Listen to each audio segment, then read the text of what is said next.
আসসালামু আলাইকুম সুপ্রিয় দর্শক, আশা করি আপনারা সকলেই ভালো আছেন। হযরত ওমর রাদিয়াল্লাহু তাআলা আনহু একদিন হেঁটে কোথাও যাচ্ছিলেন। কিছু দূর যাওয়ার পরই দেখলেন এক বৃদ্ধাকে। বৃদ্ধা কি যেন বিড়বিড় করছে। হযরত ওমর তার কাছে গেলেন, তার খোঁজ খবর নিলেন, জিজ্ঞাসা করলেন, আচ্ছা বুড়িমা, খলিফা ওমর সম্পর্কে তোমার ধারণা কি? বুড়ি হযরত ওমরকে আগে কখনো দেখেনি, তাই তাকে সে চিনতে পারেনি। বুড়ি হযরত ওমরের কথা শুনে কিছুটা বিরক্ত হলো, বলল, ওমর টোমর দিয়ে আমি কি করব? আমার কি ঠেকা পড়লো যে আমার তার খবর নিতে হবে? নিজের চিন্তায় বাঁচি না। বুড়ির কথা ছিল রাগ আর অসন্তোষের ছাপ। হযরত ওমর আবারও তাকে জিজ্ঞাসা করলেন, বুড়িমা, ওমরের ওপর তোমার এত রাগ কেন? বুড়ি চেঁচিয়ে জবাব দেয়, রাগ হবে না কেন? এই দেশের খলিফা হয়েছে, তো আমায় কি একটা পয়সাও দিয়েছে? নাকি কোনোদিন আমার খোঁজ খবর নিয়েছে যে আমি কি হালে আছি? ও মানুষ না। হযরত ওমর বুড়ির কথা শুনে পরে চিন্তিত হলেন, ঠিকই তো, আমি তো তার কোনো খোঁজখবর নিতে পারিনি।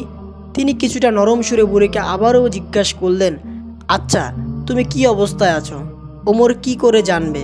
তুমি গিয়ে ওমরকে সব জানিয়ে আসলে তো পারতে। বুড়ি জবাব দেয়, কেন? আমি কেন জানাতে যাব? ওমর তো আমিরুল মুমিনিন, সেই তো সবার খোঁজ খবর নেবে, আর এই জন্যই রাষ্ট্রের দায়িত্ব গ্রহণ করেছে। রুক্ষ ভাষায় বৃদ্ধ জবাব দিল।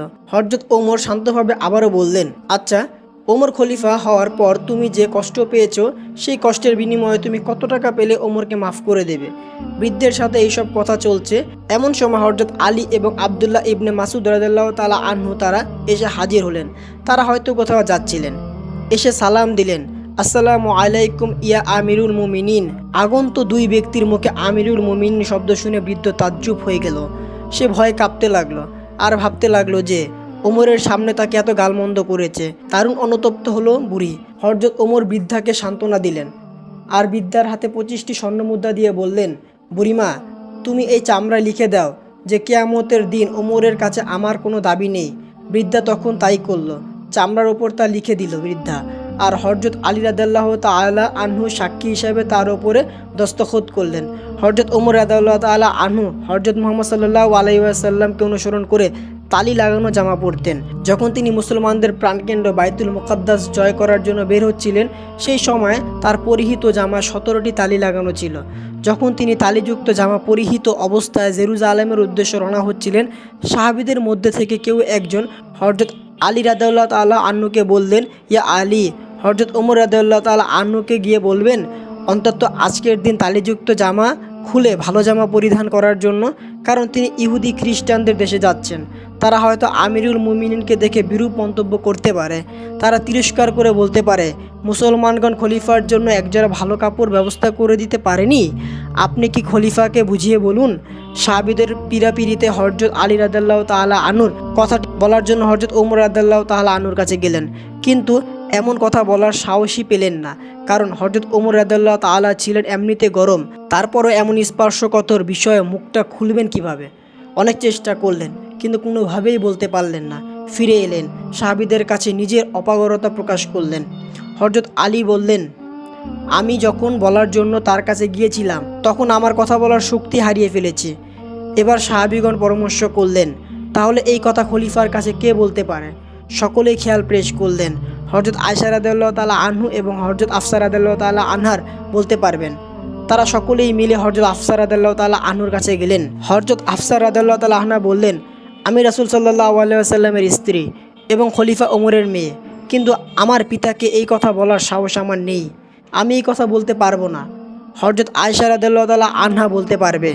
সাহাবীরা হযরত আয়েশা রাদিয়াল্লাহু তাআলা আনহার কাছে দরখাস্ত করলেন।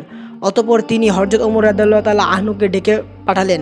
হযরত ওমর রাদিয়াল্লাহু তাআলা আনহু হযরত আয়েশা রাদিয়াল্লাহু তাআলা আনহার পয়গাম পাওয়ার সাথে সাথে উপস্থিত হলেন। ভারত উপমহাদেশের বিখ্যাত হাদিস রিশারদ শাহ ওলিউল্লাহ মুহাদ্দিসের দেহলভী রাদিয়াল্লাহু তাআলা আনহু একটি গ্রন্থে লিখেছেন যে হযরত ওমর রাদিয়াল্লাহু তাআলা আনহু আম্মাজান আয়েশা রাদিয়াল্লাহু তাআলা আনহার সামনে দোজানু হয়ে তিনি বসে বললেন, আপনি যেহেতু খ্রিস্টানদের রাজ্যে যাচ্ছেন, এই জন্য আপাতত এই তালিযুক্ত জামা পরিবর্তন করে একটি ভালো জামা পরিধান করুন। আম্মাজান আয়েশা রাদিয়াল্লাহু তাআলা আনহার কথা শেষ হতে না হতেই খলিফাতুল মুমিনিন কেঁদে ফেললেন। আয়েশাকে বললেন, আম্মাজান, আপনি কি আমাকে রাসূল সাল্লাল্লাহু আলাইহি ওয়াসাল্লাম থেকে দূরে সরিয়ে রাখতে চাচ্ছেন? আপনার কি রাসূলের সাথে কাটানো সেই দিনগুলোর কথা মনে নেই? দিনের পর দিন নবী সাল্লাল্লাহু আলাইহি ওয়াসাল্লাম উপবাস করেছেন, 3 দিন পর্যন্ত নবীজি সাল্লাল্লাহু আলাইহি ওয়াসাল্লামের চুলায় আগুন জ্বলেনি। হে আয়েশা, আপনার কি সেই দিনগুলোর কথা মনে নেই যে নবীজি সাল্লাল্লাহু আলাইহি ওয়াসাল্লাম তালিযুক্ত জামা পরিধান করতেন? আম্মা জান, ওমরের ছেঁড়া ফাটা তালিযুক্ত পোশাক পরে যেই স্বাদ অনুভব করে তা বোঝানো সম্ভব নয়।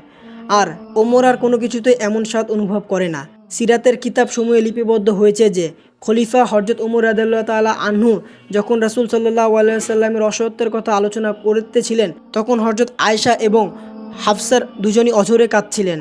অতঃপর খলিফাতুল মুমিনিন হযরত ওমর রাদিয়াল্লাহু তাআলা আনহু তালিযুক্ত কাপড় পরিধান করে মুসলমানদের প্রাণকেন্দ্র বাইতুল মুকাদ্দাসে বিজয় করার জন্য বের হলেন। হযরত ওমর রাদিয়াল্লাহু তাআলা আনহু তিনি যখন জেরুজালেমের শহরের প্রবেশের দ্বার প্রান্তে 22 লক্ষ বর্গমাইলের বিশাল সাম্রাজ্যের খলিফার হাতে উটের রশি, উটের ওপরে বসে আছে বৃদ্ধা মুসলিম বাহিনীর সেনাপতি আবু উবাইরা ইবনুন জাররাহ রাদিয়াল্লাহু তাআলা লক্ষ্য করলেন খলিফার গায়ে অতি সাধারণ 17টি তালিযুক্ত জামা উটের রশি ধরে টানছে। মুসলিম বিশ্বের খলিফা আর বৃদ্ধ বসে আছে সেই উটের ওপর। এটা দেখে রোমানরা কি মনে করবে? তিনি বললেন, হে আমিরুল মুমিনিন, আমরা এমন এক জায়গায় আছি যেখানকার লোকেরা চাকচক্য পছন্দ করে, মানুষের বাহ্যিক সৌন্দর্য দেখে মানুষকে মর্যাদা বিচার করে। তাই আপনি যদি একটু ভালো পোশাক পরতেন তাহলে কতই না উত্তম হতো। হযরত ওমর রাদিয়াল্লাহু তাআলা আনহু আবু উবাইরা ইবনুন জাররার কথা রেগে গেলেন, তার বুকে আঘাত করলেন আর বললেন, আমি তোমার পক্ষ থেকে এমন কথা আশা করিনি। হযরত ওমর রাদিয়াল্লাহু তাআলা আনহু বললেন, আমি হচ্ছি সেই জাতি যাদের মন আল্লাহ ইসলাম দ্বারা সম্মানিত করেছেন।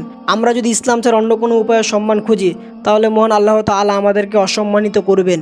সুপ্রিয় দর্শক, এই ছিল আমাদের আজকের ভিডিওটি ভালো লাগলে লাইক দিন আর নিয়মিত আমাদের ভিডিও পেতে চ্যানেলটিকে সাবস্ক্রাইব করুন। আজকের মতন বিদায় নিচ্ছি, দেখা হবে অন্য কোনো ভিডিওতে। ভালো থাকবেন, ধন্যবাদ সবাইকে।